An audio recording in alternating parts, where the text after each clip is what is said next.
Hey everybody. So I thought I would give you an update on this dolphin death project because we aren't in class. So um, here we go. And if you have any questions, you can go ahead and send me an email. Best to contact me through Canvas, actually.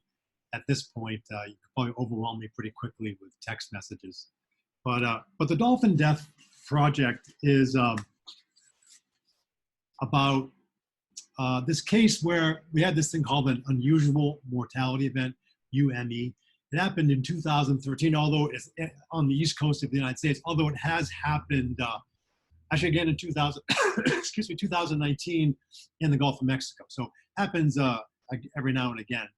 And so I have a little link here, which I'll post this, this little PowerPoint presentation in the case study so you can see it. But you can put a link through to this little place here. It's a little news article from CNN. So give you a little background into the dolphin unusual mortality event. So anyways, after you read that case study, after you watch that story, what you're going to do is you're going to take on the role of a particular kind of scientist. We have 4 different kinds of scientists, and everybody in the group is going to be one kind. Most of your groups have 4 people in them. So you'll take on the role of either an ecologist, a endocrine physiologist, a virologist, or a immunologist. So there's four different kinds of scientists. If there's more than 4 people in your group, then you can double up with somebody. So anyways, the idea is to understand why the dolphins are dying, what's going on, and what makes them die. And it could be all kinds of things, right? So all these different roles that you take on are help to figure it out. So everybody in your role as either a virologist or immunologist, or endocrine physiologist, or ecologist, you're going to do some research and try to figure out what may have caused this event, okay? Now, you can use either the Wednesday College Library, although I'm not really sure how you access it at the moment, or you can also use Google Scholar. I've had some success with that. Or you might also try to call the library. I'm pretty sure the librarians will be on staff, although I'm not certain about that because I haven't heard word of that. But I suspect there's probably a Valencia College online, but I haven't checked that out either, unfortunately. But do some research. You want to try to figure out from your role, how are viruses, what role do viruses play? What role does immunosuppression play? What role does just their place in the, in the ecology cause these guys to die off? So that's the idea. Now, I put together some things to help guide you, things to look for. If you're an ecologist, this role here, you might want to think about, the food web and what are they eating and where are they, relatively speaking, in the food web? Are they at the top, at the bottom?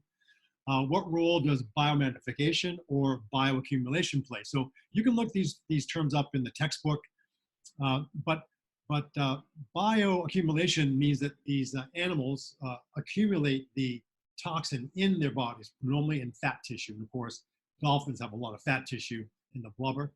And then biomagnification means that it works its way up the food chain. That's biomagnification. So we'll look at that. Look to see to what extent these guys are good sentinels for environmental health, and their role as an apex predator.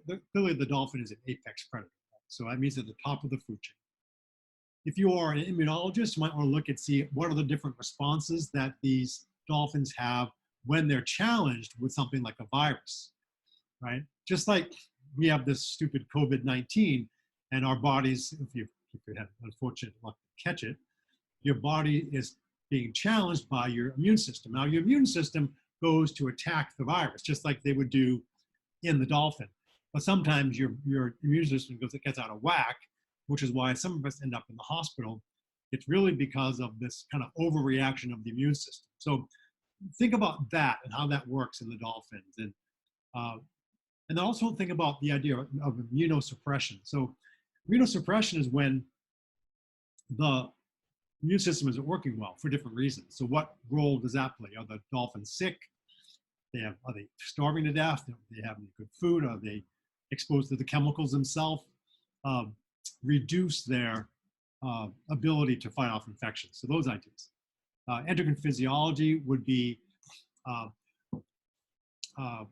the role of hormones, right? So this is all about hormones. So sometimes these dolphins can be exposed to chemicals in the environment that act like a hormone. So it fools the dolphin's body into thinking that it's a hormone reaction going on, but really it's not. It's a contaminant from the outside. That could be a pesticide, could be PCBs act like this. These polybrominated diphenyl ethers, that's the stuff that we find in flame retardants, that could be causing it. So all different kinds of things could be causing this immunosuppression, or it could be causing this, basically fooling the body into thinking that it's a hormone. That's what endocrine physiologists will be primarily thinking about. Lastly, the role of viruses. So just like we're being exposed to this COVID-19 virus, dolphins are exposed to quite a few viruses themselves, right? So there could be Wabellavirus, papillomavirus. There's a bunch of them. I'll mention those again in a second. By the way, the word zoonotic is interesting. Zoonotic means that it comes from an animal. So a zoonotic virus would come from like a bat to a human. We would call that a zoonotic. Or if it goes from dolphins to whales, that would be also zoonotic. It goes across species, right?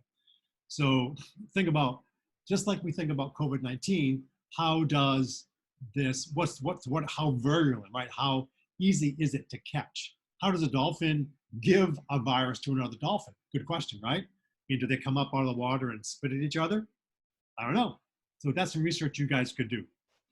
So as we think about this project, just know that we consider dolphins animal sentinels. They are good sentinels for these different reasons, which you can read on your own. But they do bioaccumulate. They tend to stay in one area for a long time. They tend to live a long time in one spot, so they accumulate toxins from that environment. They also live pretty long. I'm not sure exactly how long they live, but I think it's like 30 years or something. So pretty good long time. So these dolphins are exposed to lots of contaminants, basically human or anthropogenic contaminants that we release. These could be, the polybrominated diphenyl ethers, which are in flame retardants, furniture, pajamas, were one thing, textiles generally, electronics, clothing. And these PBDEs, they actually accumulate in the ocean. The sink, the ocean is a sink for them. Remember what a sink is? We talked about a carbon sink a while ago. A sink is where it all goes for a long vacation.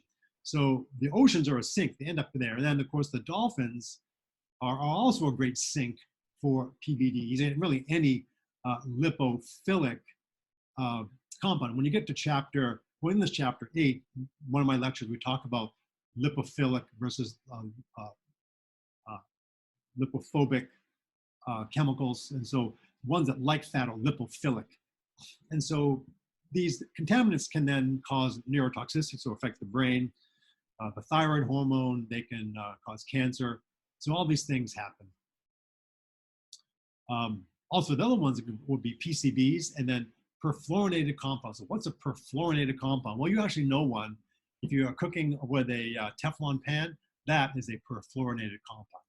So you know when you're cooking one of those, we had those, and the stuff tries to scrape off sometimes, that can get into the environment and then can be picked up and accumulate in fat tissue. So that's some ideas about what to do with all this information. So if you have any questions, go ahead and use the Canvas to send me a message. I'll try to be checking it every day now. So otherwise, good luck with this project. I look forward to seeing what you guys come up with. By the way, everybody needs to contribute. Every team member needs to contribute. I want you to put your initials in it so I know who did what.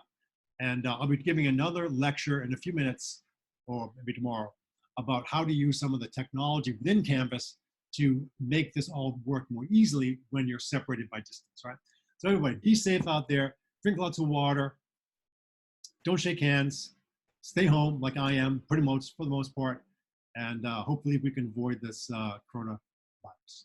Take care. Good luck.